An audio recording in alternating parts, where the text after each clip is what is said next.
hari ni kuliah subuh hari ni ada 5 malam yang Allah Ta'ala akan makbul doa.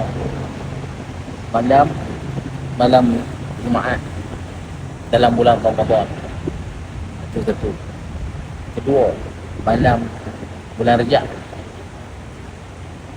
Ketiga, malam nisfu Syaban.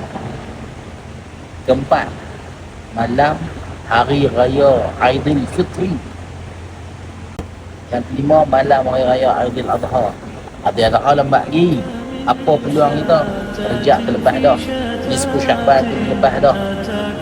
Ni anak main ni, malam yang pertama dia jadi malam Jumaat dan malam hari raya Aidilfitri. Anak main malam esok. Malam ni lah, malam raya esok lah. Ya, di malam ni doa banyak-banyak dengan Allah Ta'ala. Doa nak minta apa?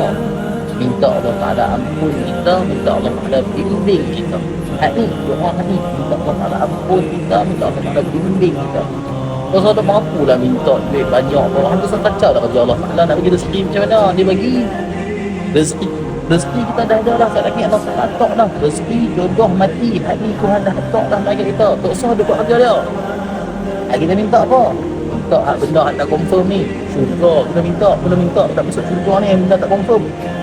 Tapi minta benda confirm, tak gila ke amat? Ya Allah, lapangkan rezeki. Itu benda confirm. Memang rezeki kita akan lapang punya. Sebab Allah Ta'ala dah janji dah. Hak tak confirm apa? Hak tak confirm ni, Allah ampun dah kita. Hak ni hak tak confirm, Allah redha dah kat kita. Hak ni hak tak confirm, minta ni. Minta Allah ampun, minta Allah bimbing, minta Allah redha.